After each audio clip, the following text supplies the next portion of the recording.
పశ్చిమాసియాలో పరిస్థితులు మునుపన్న లేనంతగా అదుపు తప్పుతున్నాయి. జోర్డాన్లో ఉన్నటువంటి అమెరికా సైనిక స్థావరంపై జరిగినటువంటి ఆకస్మిక మిసైల్స్ డ్రోన్ దాడుల్లో 2 అమెరికా సేవా సిబ్బంది మరణించడంతో ఈ ఉద్రిక్తతలు పీక్స్కి చేరాయి.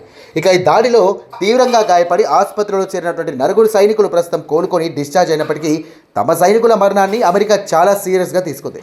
ఇరాన్ మద్దతు ఉన్నటువంటి గ్రూపులే ఈ దాడికి కారణమంటూ నిర్ధారించుకున్న జో బైడెన్ యంత్రాంగం ఇక ఇరాన్కు గట్టి బుద్ధి చెప్పేందుకు ప్రతీకార దాడులకు ఆదేశించింది.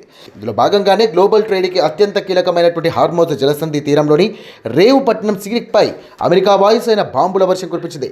ఇక దాడుల తీవ్రత ఏ రేంజ్లో ఉందంటే ఆ ప్రాంతంలో భారీగా మంటలు ఎగసిపడుతున్నటువంటి దృశ్యాలు అంతర్జాతీయ మీడియాలో హల్చల్ చేస్తున్నాయి. ఇక ఈ భీకర దాడులపై అమెరికా సెంట్రల్ కమాండ్ ఒక కీలక ప్రకటన విడుదల చేసింది.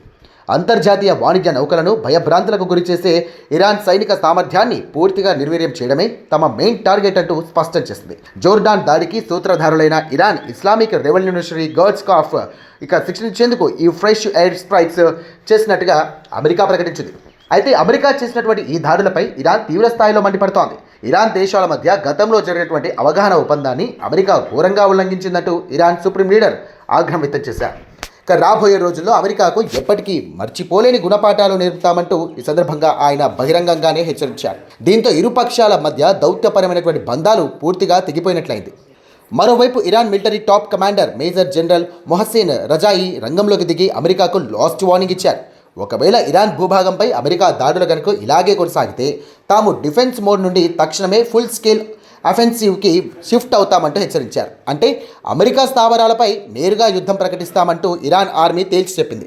ఇరు దేశాల మధ్య మాటల యుద్ధం, ఇక క్షిపణుల దాడులతో గల్ఫ్ రీజియన్లో ఏ క్షణంలో ఏం జరుగుతుందో తెలియని ఒక క్లిష్ట పరిస్థితి నెలకొంది. ఇక ప్రపంచవ్యాప్తంగా చమురు సరఫరా అయ్యే ప్రధాన సముద్ర మార్గాల్లో ఈ ఘర్షణ జరగడం గ్లోబల్ మార్కెట్ను కూడా వణికిచ్చేస్తోంది. ఇక ముడి చమురు ధరల ఆకాశాన్ని తాకే ప్రమాదం ఉందంటూ ఆర్థిక నిపుణులు హెచ్చరిస్తున్నారు. ఇక ఈ సైనిక ఘర్షణల వల్ల అక్కడ భారీగా ప్రాణనష్టం జరుగుతోందంటూ ఇరాన్ అధికారులు చెబుతున్నారు.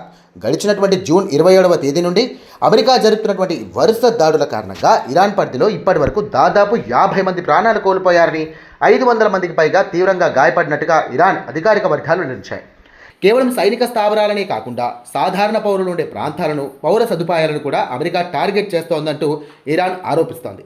ఇక ఈ పరిణామాలపై పొరుగున ఉన్నటువంటి గల్ఫ్ దేశాలు తీవ్రస్థాయిలో ఆందోళన వ్యక్తం చేస్తున్నాయి. అమాయక పౌరులు బలవుతుండడం పట్ల అంతర్జాతీయ మానవ హక్కుల సంఘాలు కూడా స్పందిస్తున్నాయి. గల్ఫ్ కోఆప్షనల్ కౌన్సిల్ ఈ దాడులను తీవ్రంగా ఖండించింది. పౌర సదుపాయాలు ఉన్నటువంటి నగరాలపై దాడులు చేయడం ముమ్మాటికి యుద్ధ నేరాల కిందకి వస్తుందంటూ ఈ సందర్భంగా జీసీసీ స్పష్టం చేసింది.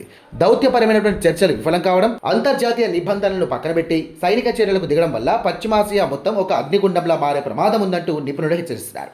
సూపర్ పవర్ అమెరికా సైనిక బలగానికి ఇరాన్ తన క్షిపణి వ్యవస్థలతో ఎలాంటి కౌంటర్ ఇవ్వబోతోంది?